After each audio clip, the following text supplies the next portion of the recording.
des lésions inflammatoires, c'est un faisceau d'arguments d'image cytologique qu'on peut avec déterminer l'agent pathogène qui est rarement visible sur l'image cytologique, mais en général il n'entraîne pas de lésions enfin des lésions cancéreuses atypiques, je dirais, qui peuvent mener vers un cancer. En général, c'est des lésions bénignes qui guérissent rapidement sous un traitement, bien établi. Ces infections peuvent survenir chez une femme saine, normale, ou bien peuvent survenir chez une femme qui présente des facteurs des cofacteurs favorisants. Par exemple, le diabète, la grossesse, le stérilet, le dispositif intra-utérin, les traitements par antibiothérapie au long cours qui entraînent une résistance des germes, et la corticothérapie prolongée et les immunosuppresseurs. Tout ça engendre des cas immunodéprimés. D'accord. C'est pour ça que les germes ils profitent de l'état de l'organisme, ils s'installent dans cette zone sensible. La symptomatologie clinique, en général, c'est pas très spécifique, sauf les aspects colposcopiques. En général, des fois, on peut s'orienter. Ça dépend de l'aspect de la sécrétion de la leucorrhée, etc. On peut s'orienter vers un aspect bactérien, ou bien parasitaire, ou bien, etc. D'accord. Donc, la symptomatologie clinique se traduit essentiellement par des leucorrhées. Les leucorrhées, c'est les sécrétions engendrées par la pullulation microbienne, d'odeur, d'abondance et de couleurs variées, qui peuvent nous orienter vers un tel ou tel type de germe, et peuvent s'accompagner de prurit, de brûlures, de vulvo-vaginales, ou associées fréquemment à des troubles mixtes. Les infections urinaires sont très fréquentes chez la femme qui présente une cervico-vaginite. Donc l'association est très fréquente. Une fois la femme se présente chez la gynéco pour une infection vaginale ou bien cervico-vaginale, elle est fréquemment associée à une infection urinaire. Donc il faut traiter les deux à la fois. À chaque aspect qu'on va développer tout à l'heure, on va développer les aspects colposcopiques et les aspects histologiques.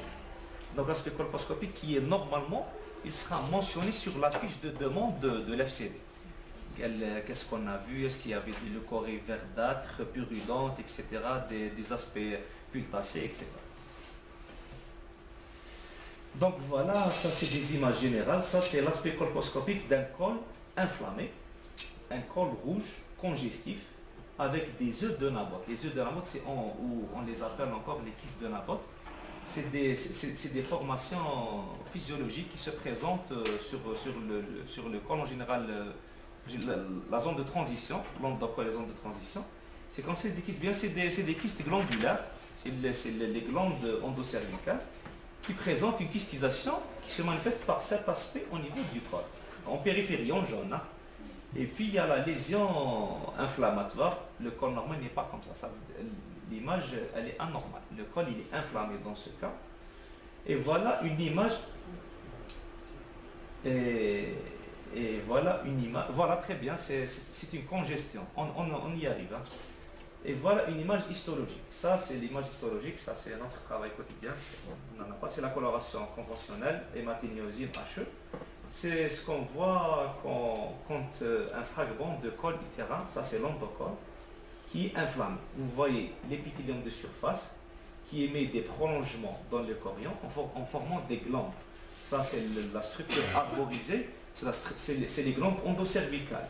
Et vous remarquez le tissu éosinophile rose. En rose, ça c'est le tissu conjonctif qui supporte les glandes. Donc le tissu conjonctif, c'est au niveau de ce siège qui aura les phénomènes inflammatoires. Vous remarquez ici l'afflux des polynucléaires. Donc les petits points bleus, c'est les éléments inflammatoires. C'est les éléments inflammatoires, que ce soit aigus ou bien chroniques. Aigus, je dis bien les polynucléaires. Et chronique, c'est les lymphocytes, les éléments mononucléés, lymphoplasmocytes, etc. Et vous me suivez jusqu'à maintenant. Bon, on va parler des modifications histologiques qui peuvent arriver lors des manifestations, des phénomènes inflammatoires. Donc, on aura des lésions histologiques. qui dit histologique dit lame d'histologie. Ça veut dire un fragment, que ce soit biopsie ou bien une résection, une pièce d'hystérectomie, colpo-hystérectomie. Chez les femmes, je ne sais pas, il y a mille et une causes pour les hystérectomies. Donc ça, c'est l'image histologique. C'est ce qu'on voit sur la coloration conventionnelle, HE, hématine et iosine. On peut voir les lésions inflammatoires du col se caractérisent en microscopie optique par une congestion vasculaire. La congestion vasculaire, c'est l'image en bas. Vous voyez les structures, les petites structures canalaires à gauche qui sont en rouge. En rouge, ça veut dire que c'est un capillaire congestif. Un capillaire congestif, ça veut dire qu'il y a un capillaire en inflammation. Il doit élargir son calibre pour faire un afflux maximum des éléments inflammatoires pour subvenir à l'inflammation qui est dans ce siège qui est le col pour défendre en quelque sorte, défendre l'organisme contre ces agents pathogènes. Donc un afflux de polynucléaires, donc qui dit sang, dit hématie, polynucléaire, lymphocytes, tous les éléments de défense de l'organisme. Afflux de polynucléaires, afflux de lymphocytes, plasmocytes, macrophages, des éléments mononucléés, les modifications de l'épithélium cervical. Donc chaque inflammation peut engendrer une modification de l'épithélium. L'épithélium de surface, normalement, il est intégral dans toute sa surface. Normalement, il n'y a pas de brèche, il n'y a pas d'érosion, il n'y a pas d'ulcération, il n'y a rien. Lors d'une inflammation, on remarque qu'il y a des modifications. On peut avoir une zone érodée, une zone ulcérée, on peut avoir une zone complètement détachée. Donc, il y aura des lésions qu'on va développer par la suite, ou bien une métaplasie. Une métaplasie, ça veut dire qu'un épithélium normal prend la forme d'un autre épithélium normal, qui est plus dur, plus solide, pour résister à l'agression. D'accord. Donc, on voit à l'image une congestion vasculaire, infiltrat à polynucléaire avec les petits points pointus sous l'épithélium. C'est la lumière du corps. Là. C'est la lumière du corps. Donc, c'est le fragment, par exemple, droit, ou avec les mains à gauche, on ne le voit pas. Donc, on a pris seulement l'image. Hyperplasie, métaplasie, etc.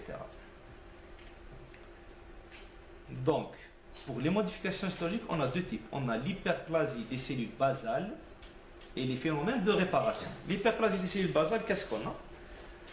Elle correspond à une multiplication des couches profondes de l'épithélium cervical suite à une irritation répétitive de l'épithélium par l'inflammation. Dans ce cas, on parle du fragment exocervical. Le fragment exocervical, c'est un épithélium malpigien non kératinisé dans les normes. Épithélium malpigien non kératinisé. Est-ce que vous avez fait les rappels histologiques, etc. au début? L'histologie, l'endocole, c'est l'endocole, épithélium endocervical, épithélium unistratifié, une seule couche. Et l'épithélium exocervical, c'est un épithélium malpigien, comme celui-là. Mais celui-là, il est un petit peu modifié. Il y a ici une hyperplasie des cellules basales. Les cellules basales, c'est quoi? C'est les cellules de régénération. Si on aura une érosion en superficie, c'est les cellules basales qui permettent une régénération de l'épithélium, assurant une couche normale. Ici, la couche basale, elle présente une hyperplasie suite à une irritation répétitive d'un agent pathogène X. Dans ce cas, on est toujours dans les généralités de l'épithélium par l'inflammation. D'accord? Donc, ici, c'est un fragment de biopsie cervicale. La biopsie cervicale, elle est sollicitée par une modification clinique ou bien colposcopique. D'accord? Donc, le gynécologue, le clinicien, quand il met le colposcope, il voit une modification de la paroi, que ce soit vaginale ou bien cervicale. Il voit des modifications cliniques. Ces modifications sollicitent un prélèvement qui est une biopsie et adressée à l'anapathe. On va voir ce type de lésion, par exemple, qui est une hyperplasie des cellules basales. Donc, ça veut dire que les cellules basales sont irritées. Ils vont pousser encore pour donner une régénération de l'épithélium. Les phénomènes de réparation.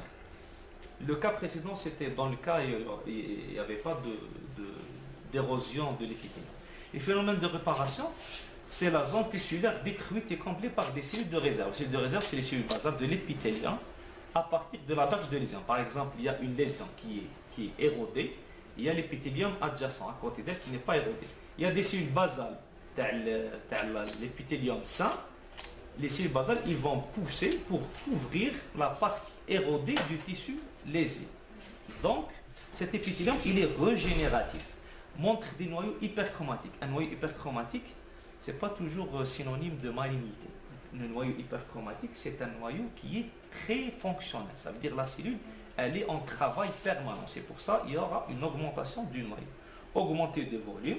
Cependant, les nucléoles de ces cellules actives, voilà, sont bien apparents. Ces remaniements peuvent simuler une lésion précancéreuse et inquiéter à tort. Donc, je vais vous montrer les images. Comme vous remarquez dans la première image à gauche, c'est une biopsie cervicale histologique d'une érosion cervicale en régénération. Vous voyez les grandes cellules, c'est des grandes cellules, on dirait que c'est des cellules dysplasiques. Il y a des cellules à grand cytoplasme eosinophile et vous remarquez le noyau. Et vous connaissez la cellule, c'est quoi? La cellule, c'est une cellule, il y a des limites, cytoplasme et noyau. Donc s'il y aura des modifications cytologiques, c'est au niveau des deux compartiments, que ce soit le cytoplasme ou bien le noyau. D'accord. Donc la modification ici, elle importe sur les deux fragments. Ici, normalement, c'est des cellules aplaties à petits noyaux basophiles. Dans ce cas, elles ont augmenté de volume, portant sur les deux compartiments, cytoplasme et noyau. Remarquez le noyau, comment il est irrégulier, augmenté de taille, avec parfois des nucléoles proéminents. Le nucléole, c'est la partie pointueuse dans le noyau. Donc cette cellule, elle est en activité permanente qui permet la régénération de l'épithélium déjà lésé. D'accord. Non, ce n'est pas un état pathologique, ça c'est un état cicatriciel. Donc si on aura une lésion d'érosion sur un épithélium, l'épithélium adjacent, il va essayer de remettre les choses en place. Il va essayer de pousser dans la zone érodée pour assurer l'intégralité de la paroi ou bien de la muqueuse cervicale. Donc dans l'image au-dessous, comme vous voyez, c'est la même image, je pense au moyen grossissement, c'est la même image, c'est un autre foyer. Donc vous voyez, le chorion ici, il est très inflammatoire. Vous remarquez en bas les éléments basophiles. C'est les éléments, les lymphoplasmocytes mêlés à des polynucléaires. Ces états d'inflammation engendrent l'augmentation des noyaux, etc. Donc on aura les lésions et l'inflammation qui sont responsables de ces modifications cytologiques des cellules de régénération. Donc passons maintenant aux modifications cytologiques de l'épithélium cervical. Donc on va parler des modifications de la cellule. Donc ce qu'on a vu tout à l'heure, c'est les modifications histologiques. On a vu l'épithélium, le chorion, l'inflammation, etc. Donc maintenant, les modifications qui intéressent les cellules. Les modifications cytologiques des cellules malpighiennes. Comme on a dit tout à l'heure, on a l'exocole malpighien, l'endocole endocervical, donc cylindrique haut qui fait en la prolongation arborisée adductale, pour donner les glandes, l'épithélium glandulaire. Donc on a les modifications des cellules malpighiennes, squamous cells, et les modifications des cellules cylindriques, glandular cells. Voilà. Donc pour les modifications malpighiennes, on aura une modification, les modifications, on a dit, les modifications seront sur le noyau et le cytoplasme. Les modifications nucléaires, on a une irrégularité du contour membranaire. La cellule normale, elle a une limite cytoplasmique régulière, bien limitée. Donc on aura une irrégularité, une pycnose et caryoexis. Vous connaissez c'est quoi pycnose? C'est quoi pycnose? Un noyau pycnotique. Alors qu'est-ce que c'est? Voilà. Un noyau pycnotique, c'est un noyau rétracté en un point central dans le cytoplasme. Caryoexis, c'est quoi? L'amorce du noyau. C'est pas la mort du noyau, c'est la fragmentation de la chromatine. C'est la fragmentation de la chromatine intranucléaire. Ça veut dire que le noyau, il est en souffrance. La chromatine, elle n'est pas régulière. Normalement, l'aspect de la chromatine, il est régulier. Donc, on n'aura pas des condensations dans une zone ou bien un éclaircissement dans une zone. Donc, la chromatine, elle a une répartition homogène. Une fois la cellule elle est en souffrance, le noyau il est en souffrance. Ça veut dire que la chromatine elle prend un aspect irrégulier, répartition irrégulière, hétérogène.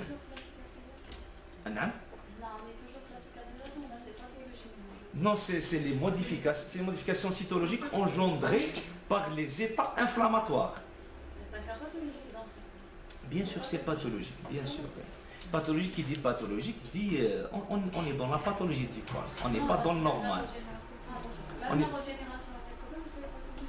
Bien sûr, c'est les états pathologiques. Après la régénération, elle fait suite à un phénomène inflammatoire d'un agent pathogène X. Oui. Ça c'est la cicatrisation après inflammation. Donc la cicatrisation, c'est pas l'aspect normal. Cet état, il va amener un aspect normal. Donc là, on est toujours dans la pathologie, d'accord? Donc une fois on a la pathologie, l'état lésionnel comme en bas, puis avec l'épithélium de surface, qui est les noyaux bar et tout, donc ils vont redonner l'aspect normal de l'épithélium, voilà, à peu près. Il présente un état pathologique qui est l'hyperplasie des cellules basales, comme on a dit tout à l'heure. Mais en général, il va amener à l'intégralité de l'épithélium. Les couches, la couche basale, la couche parabasale, la couche intermédiaire et superficielle. D'accord. On a la couche basale. D'accord. Donc, il y a la régénération. S'il y aura une bonne cicatrisation sous traitement, on aura toutes les couches de l'épithélium. C'est l'épithélium basal, voilà. Il a recouvert la zone ulcérée et puis il va donner naissance à toute la hauteur de l'épithélium.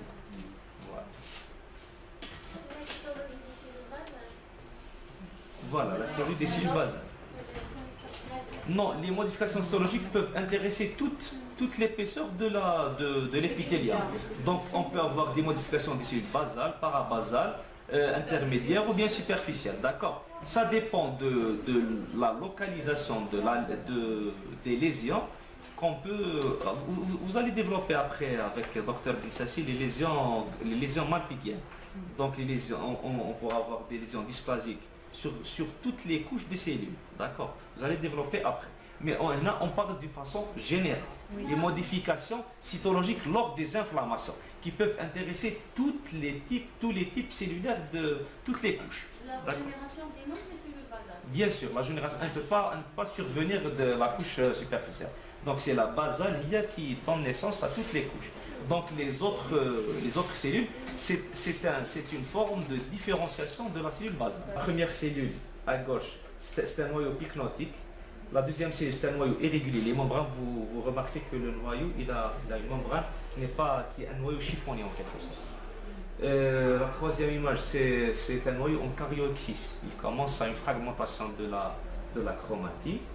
Et voilà, pour les modifications cytoplasmiques, vous avez une vacuolisation avec un halo périnucléaire ou bien une fausse eosinophilie qui n'est pas mentionnée sur cette image. Et voilà, une densification du cytoplasme.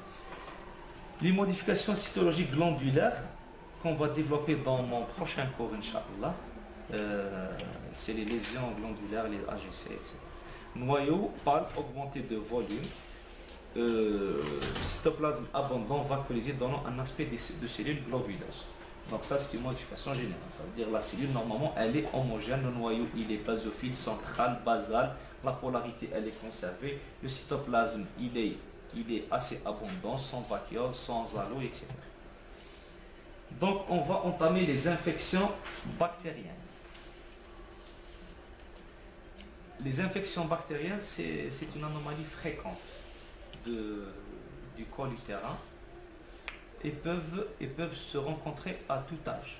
Donc une femme jeune, une femme âgée, peu importe. On peut avoir l'infection à n'importe quel âge.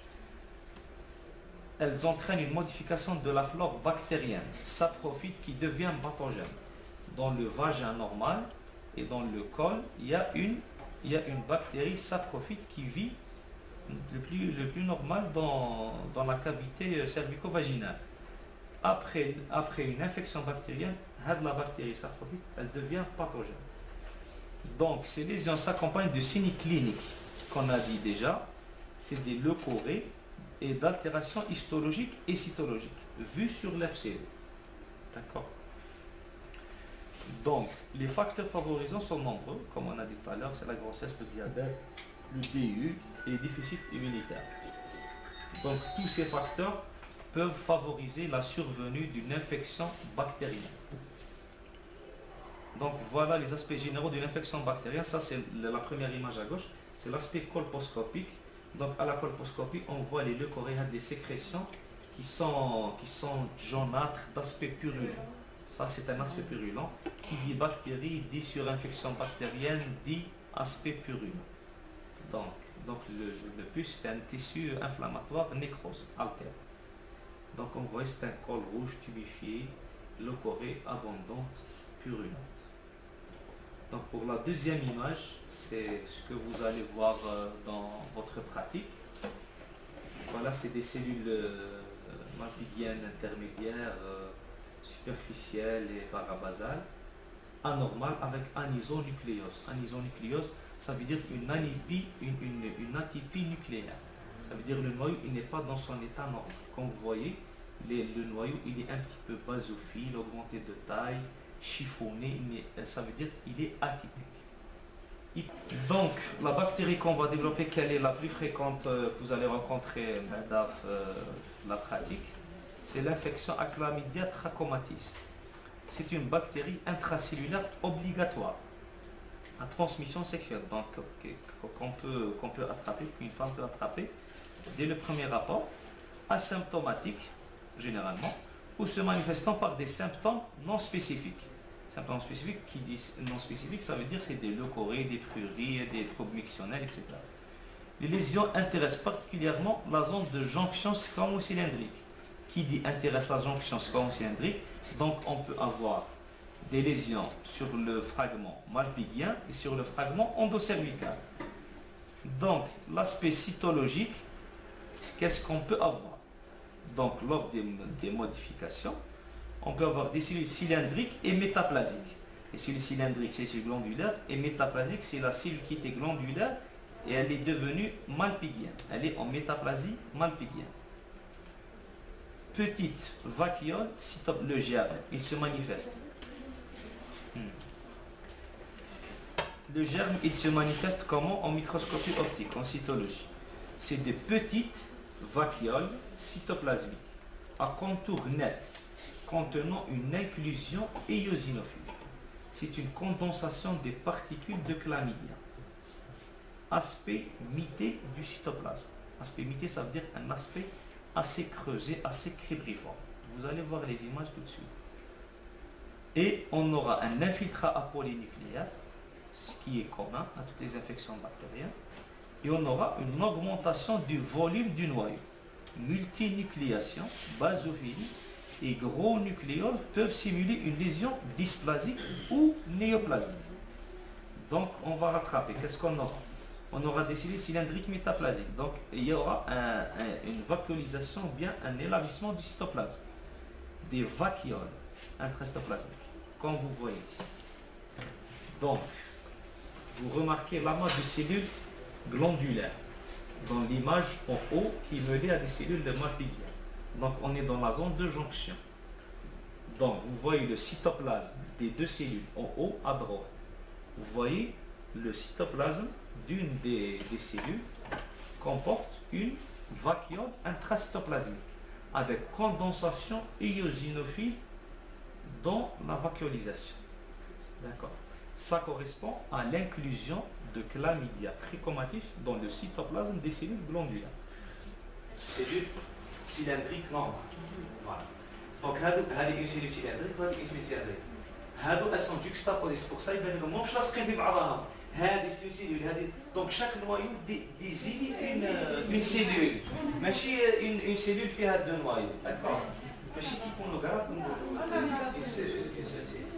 Donc c'est une cellule avec une infection à Chlamydia trachomatis. Voilà, qui se traduit par une vacuolisation avec une condensation éosinophile. D'accord. C'est une cellule à part. Voilà. C'est une cellule. les cellules glandulaires, comme ça, l'aspect cytologique تاعهم يبانوا كوندونسي ماشي كيما لي سيلول مالبيديان باينين كل وحده وحدها هادو يجيو اون فوا vous voyez un amas de cellules ça veut dire راكم في لي سيلول cylindriques endocérvicales وين هادو لي سيلول ايوزينوفيل هادو سيلول cylindriques normales هادو c'est une cellule cylindrique en métaplasie malpighienne. Vous remarquez comment le cytoplasme il est eosinophile, il devient eosinophile. D'accord.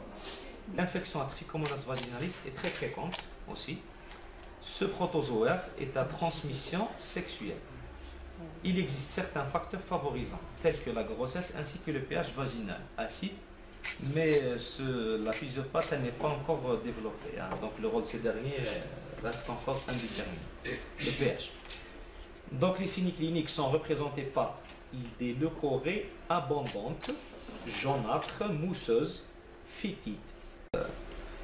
Donc c'est au clinicien, lors de la colposcopie, de bien faire la description.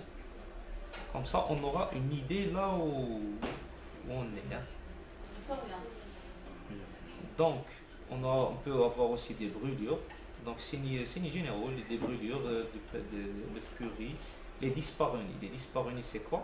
C'est les douleurs lors des rapports sexuels. Ressenties que ce soit pour l'homme ou pour la femme. Parfois, il n'y a pas de traduction clinique. Donc, l'infection peut être asymptomatique. Généralement,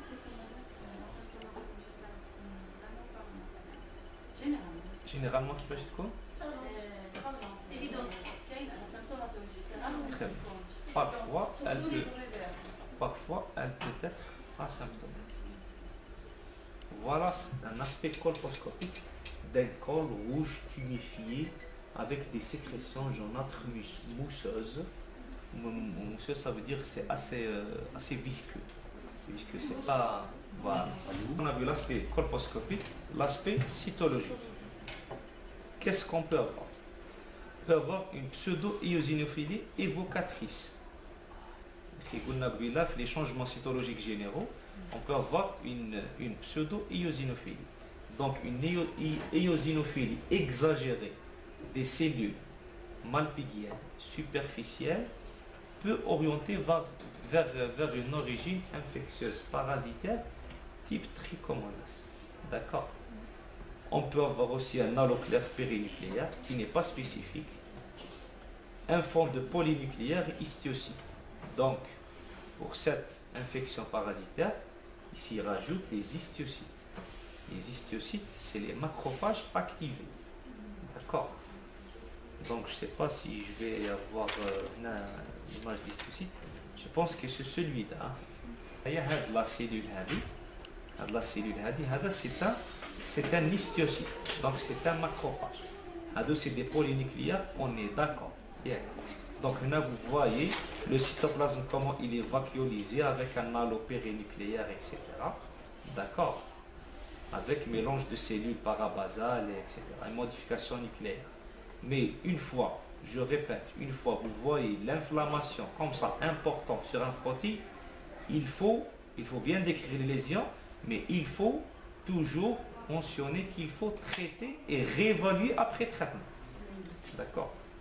Donc il ne faut pas trop se fier à ces modifications qui peuvent être même des fois pseudo-néoplasiques, dysplasiques ou voire néoplasiques. D'accord. Donc le Trichomonas, comment il est? C'est un corpuscule ovoïde piriforme. Piriforme. Qui dit piriforme dit forme du pois. Bleu pâle, un noyau excentré. Le noyau, il n'est pas toujours vu. Hein. Donc vous pouvez voir juste une formation piriforme ou bien arrondie. Bleu pâle.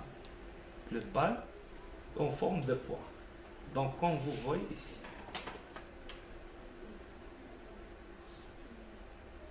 Là, le noyau, il n'est pas toujours visible. Là.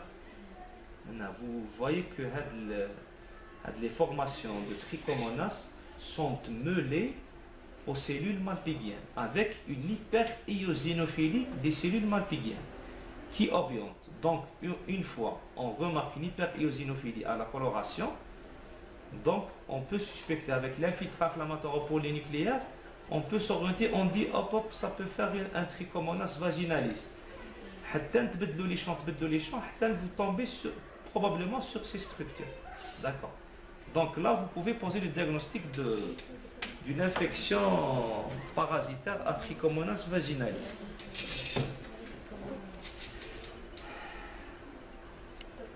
Oui.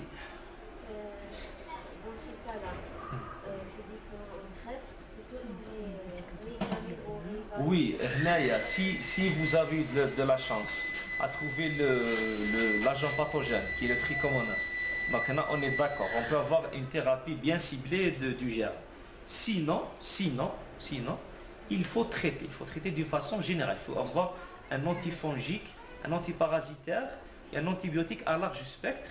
Comme ça, on va réévaluer après un certain temps. D'accord. Est-ce que cette image, on peut la voir dans d'autres pathologies? Bien sûr. C'est des images, en général, ce n'est pas spécifique à un agent, parce que tous les agents pathogènes peuvent vous donner des lymphocytes, des histiocytes et des polynucléaires. D'accord. Donc, et rarement, on tombe sur l'agent pathogène lui-même. Donc, on peut avoir des orientations cytologiques et morphologiques qui peuvent nous orienter vers un tel ou tel germe. Sauf si on tombe sur le germe, bien sûr, on est chanceux. Si on ne tombe pas, on traite d'une façon générale et puis on réévalue parce que les infections vaginales, etc., c'est pas très important, genre c'est traitable. Le problème, c'est les lésions précancéreuses, c'est les dysplasies, c'est l'inflammation chronique qui cause des dysplasies. C'est pour ça que le programme de dépistage des c'est pour dépister le cancer, le stade de chou-fleur. Parce qu'il y a des femmes, genre ترقد على روحها ومن بعد تجيب لي الستاد دو شوفلور كارسينوم épidermoïde ou l'adénocarcinome. Genre on est en 2019, on n'y arrive pas à ce stade. Genre la hantise le dépistage, c'est qu'il y a toujours le stade de chou-fleur. Donc les états d'infection, c'est un cours que vous devez savoir. Donc c'est l'infection le col utérin, mais vous devez beaucoup plus vous pencher les cours de dysplasie, c'est-à-dire les lésions précancéreuses. Est-ce que si on le germe pathogène, on doit réévaluer encore la seconde? Bien sûr, parce que on va réévaluer la guérison de l'infection. On va évaluer la guérison de l'infection, d'accord? Et évaluer s'il y a une lésion précancéreuse sous-jacente. Parce que l'infection peut camoufler, peut éclipser une lésion précancéreuse. C'est pour ça qu'il faut traiter, il faut bien nettoyer et réévaluer les cellules à l'état normal. D'accord. J'espère que j'ai répondu à votre question. La mise en évidence du trichomonas repose sur l'examen direct au microscope optique d'une goutte de sécrétion vaginale diluée dans du sérum et colorée selon la technique de Papa Nicolas. Cela relève de la microbiologie. Donc c'est au microbiologiste de diluer, d'examen direct d'une goutte de sécrétion vaginale. Donc les leucorrhées, on peut les ramasser, les mettre dans un flacon et les amener chez un laboratoire de microbiologie. Sur son examen direct avec cette coloration de Papa Nicolas, il peut retrouver le trichomonas vaginalis. Il apparaît sous l'aspect d'un corpuscule arrondi, ça c'est son aspect microscopique. Corpuscule arrondi, ovoïde périforme, de 10 à 20 microns, vert bleuâtre, pâle, un noyau excentré en coup d'angle. Ça c'est de la pure théorie. Parfois, rare ou altéré, il est plus pâle sans noyau visible. Comme je vous ai dit tout à l'heure, le noyau il n'est pas toujours visible parce que ça dépend de la coupe ou de l'étalement. Ça dépend du noyau, donc c'est pour ça. Vous allez avec au fur et à mesure que vous progressez dans la pratique, vous allez avoir des réflexes. Comme ça, vous pouvez suspecter la mais avec le noyau, la coupe. Mais sur d'autres coupes, mais si vous balayez d'autres foyers, vous pouvez voir le noyau. Ça c'est de la pure théorie aussi. Le trichomonas est souvent associé au leptotrix. Ce micro-organisme anaérobie, filamenteux, non ramifié, lent, gram négatif. Le leptotrix, c'est un germe saprophyte qui vit dans la paroi vaginale le plus normale. Mais une fois il y a une infection trichomonas, il s'y associe pour encore amplifier l'inflammation. D'accord. Il ne provoque pas de modification cytologique. Le leptotrix, à l'état normal, il ne provoque rien. C'est un germe saprophyte qui vit le plus normal dans la paroi vaginale. Donc, on passe aux infections mycosiques. Donc, on a fait bactérienne, parasitaire, maintenant mycosique. Donc, pour les mycoses, l'infection la plus fréquente, c'est la Candida albicans. Il y a parmi vous des médecins ou des médecins. Donc, la parasite.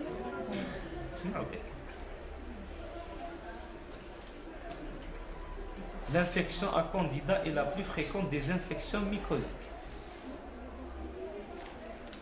Donc, c'est la mycose la plus fréquente dans les infections cervico-vaginales. Les facteurs favorisants, c'est la même chose. C'est la grossesse, c'est les états immunodéprimés. Hein.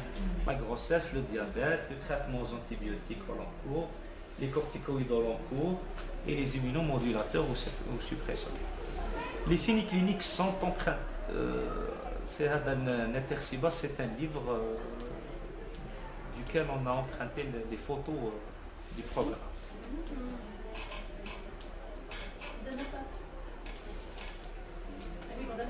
Oui, un livre de cytologie, cytopathe. Pas forcément, tu as fait Internet. Mais si tu veux l'imprimer, tu l'imprimes.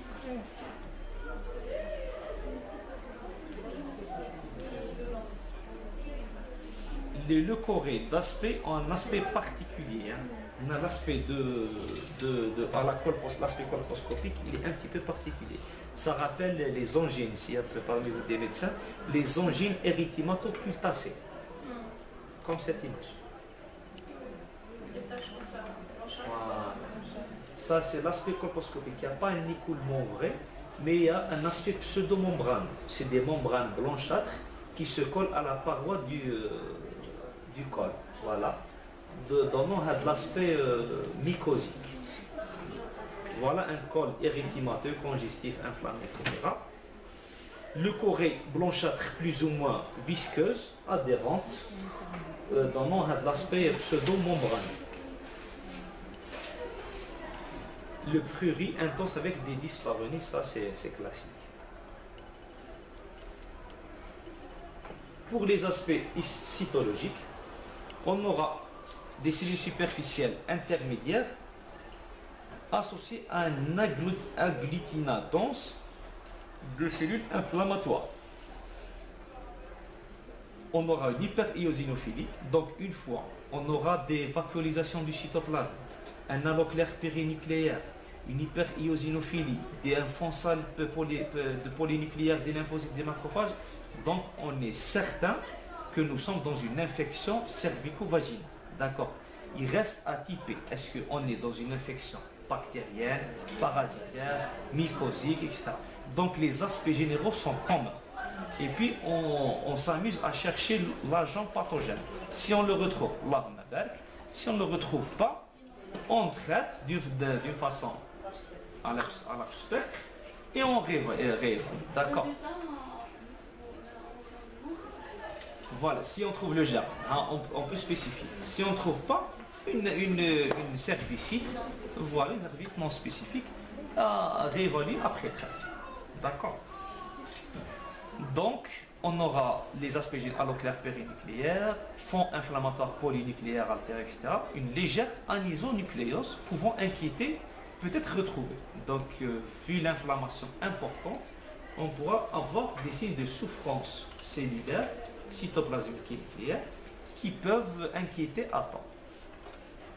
Seule la présence en gras, seule la présence de filaments mycéliens et de spores permet un diagnostic formel de mycose à Candida albicans.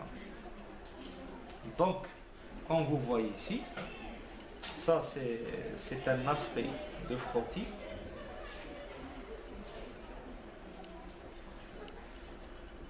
aspect de frottis, vous voyez ici les cellules malpighiennes, vous voyez le fond sale de polynucléaire, altéré, même altéré des fois, et vous voyez il y a des prolongements qui sont mêlés à l'infiltrat inflammatoire. Altéré, ça veut dire que c'est un polynucléaire qui envoie de membres. D'accord. Donc le noyau devient pâle, le cytoplasme est rétracté, etc. D'accord. Vous pouvez même trouver des fantômes de cellules, genre une cellule mais il n'y a pas de noyau. D'accord. C'est le pus. Le pus, c'est les polynucléaires altérés. C'est un foyer de nécrose purulente. Donc, c'est les cellules superficielles intermédiaires agglutinantes denses pour une présence de filaments. Vous remarquez les filaments, ces prolongements, ça peut... Attention parce que les artefacts techniques, les artefacts d'étalement et de coloration peuvent donner ces aspects de filaments, etc. Donc il faut bien s'assurer que c'est des filaments mycéliens, ce n'est pas des artefacts techniques. D'accord. Donc, sur la présence de filaments mycéliens, en général, en histologie, on les confirme par la coloration PAS. La coloration PAS, lors des infections mycosiques gastriques, etc., sur les biopsies gastriques, on peut s'aider par le PAS qui marque les filaments mycéliens. Mais bon, regardez cette image au fort grossissement. Heureusement, qu'est-ce que vous remarquez? Vous remarquez les filaments mycéliens avec ce grand sport, vous voyez, qui est fragmenté. Donc, tu vois comment ça, le filament mycélien, c'est un filament mycélien, il est grand, il est fragmenté. Et ça, c'est les petits fragments mycéliens. Donc sur ça, c'est organoïde. Ça veut dire qu'il y a quelque chose qui existe, qui est mêlé aux cellules, qu'on peut étiqueter une infection mycosique, probablement à Candida albicans. Mais attention, on peut, avec la technique interne, etc., on peut avoir des artefacts techniques qui peuvent exactement simuler ces aspects. Donc il faut se méfier, il faut toujours se référer à la clinique. Qu'est-ce qu'elle avait la femme, etc. D'accord. On était dans les mycosiques, maintenant on passe aux infections virales. Pour les infections virales, on va développer l'infection au papillomavirus, Human Papillomavirus, le HPV. Le HPV, c'est notre héros du cholitérant. Bon, l'HPV est un virus à ADN. Il infecte les muqueuses anogénitales. Donc l'HPV, on ne le retrouve pas seulement dans la muqueuse cervicogénale, on peut le retrouver dans la muqueuse anale, dans la muqueuse buccale, donc tout ce qui est muqueuse malpighienne, il peut s'insinuer, il peut causer des dégâts, le HPV. Donc, même dans la muqueuse vésicale, donc on peut avoir même des condylents dans la muqueuse vésicale, dans la vessie. Mais dans ce cadre, on s'intéresse à l'infection HPV dans le col utérin. Donc, il infecte les muqueuses anogénitales. Il existe plus de 70 types identifiés à l'heure actuelle. Donc certains types sont associés aux états précancéreux et au cancer du col. Donc pas tous les types de l'HPV qui peuvent donner un cancer du col, type épidermoïde. Donc seulement certains types. Il y a des virus faiblement cancérigènes, il y a des types hautement cancérigènes. L'HPV 6 et 11 sont associés aux lésions à faible risque d'évolutivité vers le cancer. HPV 16, 18 et 33, ça c'est purement de la littérature. Donc, vous pouvez avoir certainement cette question lors de votre examen. Sont associés aux lésions à risque élevé d'évolutivité vers le cancer. Donc les espèces 16, 18, 33 sont hautement cancérigènes. Son rôle crucial dans le développement du cancer cervical est détaillé dans les autres chapitres à venir. Vous allez développer avec Dr Bensassi, avec professeur Khabara. Donc, les critères colposcopiques, je ne les ai pas mis ici parce que c'est les mêmes. D'accord, on peut avoir, en général, les infections virales sont quiescentes. Elles passent en général inaperçues. D'accord, elles n'ont pas de fièvre, elles n'ont pas de douleur, etc. Donc, c'est ça l'intérêt du programme de dépistage. D'accord, chez les femmes asymptomatiques. Parce que la femme en général, quand elle est symptomatique, elle passe chez sa gynéco, elle prend son traitement, etc. Mais les femmes, les darbines, il faut s'inquiéter. Les critères cytologiques de l'infection HPV sont la présence de coïlocytes. Voilà. La présence de coïlocytes. La coïlocyte, c'est l'élément clé de l'infection HPV du corps. L'infection HPV, les coïlocytes, on les voit sur le segment exocervical, donc sur le segment malpigien. D'accord. La présence de coïlocytes qui peuvent survenir dans toute la hauteur de l'épithélium, que ce soit les cellules basales, parabasales, intermédiaires ou superficielles. D'accord. Le coïlocyte, c'est quoi? C'est les cellules qui ont un halo périnucléaire, une vacuolisation anormale périnucléaire, comme cette cellule. Vous remarquez, la cellule superficielle à cytoplasme eosinophile, vous remarquez qu'il y a de la vacuolisation blanchâtre en périnucléaire. La présence de cellules dyskératosiques. La cellule dyskératosique, c'est quoi? C'est des cellules, c'est un défaut de maturation. Comme on a dit tout à l'heure, c'est la cellule basale qui donne naissance à toutes les couches de l'épithélium. Les cellules dyskératosiques, ça veut dire qu'on peut trouver un cytoplasme de cellules superficielles et un noyau de cellules basales. D'accord? C'est un défaut de maturation superficielle et parakératosique. La parakératosique, c'est des cellules, c'est de la kératine qui garde encore ces noyaux. La présence d'anomalies nucléaires évocatrices, noyaux chiffonnés augmentés de taille. Comme vous voyez typiquement ce cas.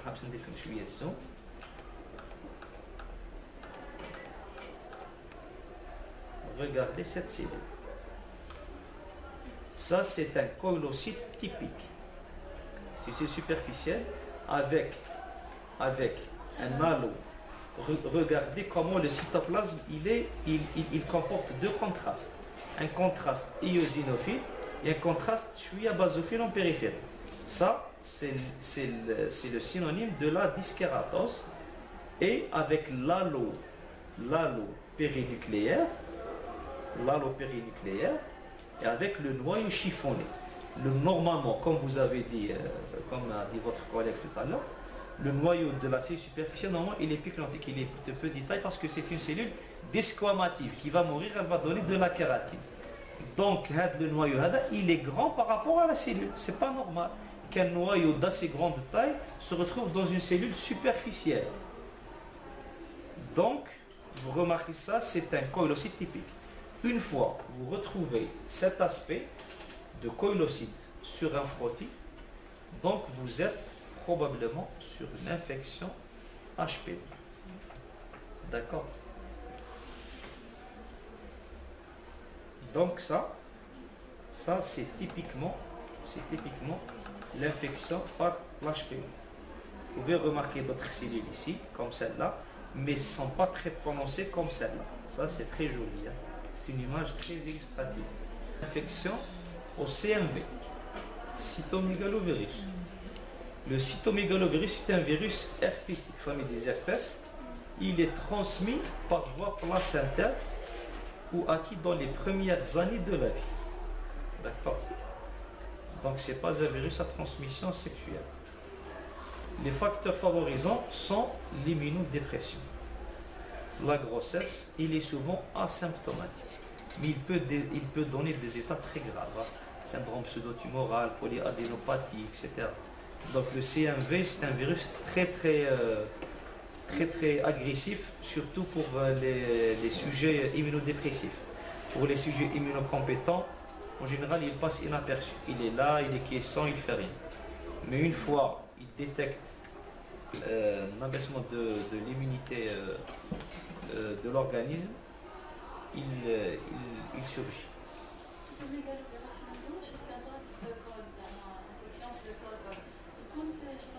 On peut avoir une le CMV, tu peux avoir une infection multisectorielle. Tu peux avoir, en général, ça dépend. Peut-être, probablement, il peut se retrouver dans une muqueuse, par exemple la muqueuse vaginale, sans qu'il soit symptomatique. Il attend les états d'immunodépression pour donner des lésions, pour donner des symptômes, je veux dire. Sur la muqueuse cervico-vaginale, il n'est pas très agressif. Le CMV, il est agressif quand il est systémique. Quand il est dans les muqueuses intestinales, ou bien dans les adénopathies, ou bien dans la moelle. Oui, il faut. C'est une malade à explorer. C'est une malade à explorer, à voir d'autres. Parce que c'est pas l'infection vaginale qui va la tuer. C'est le syndrome pseudo-tumoral. Manifestation clinique non spécifique. Cette lésion se caractérise sur le plan cytologique par la présence de volumineuses inclusions nucléaires, basophiles et ou éosinophiles. Comme vous allez voir sur cette image. Vous voyez les cellules maculiennes et vous voyez que la cellule, le cytoplasme à droite. Le cytoplasme, comment il est élargi avec importante inclusion basophile intracytoplasmique.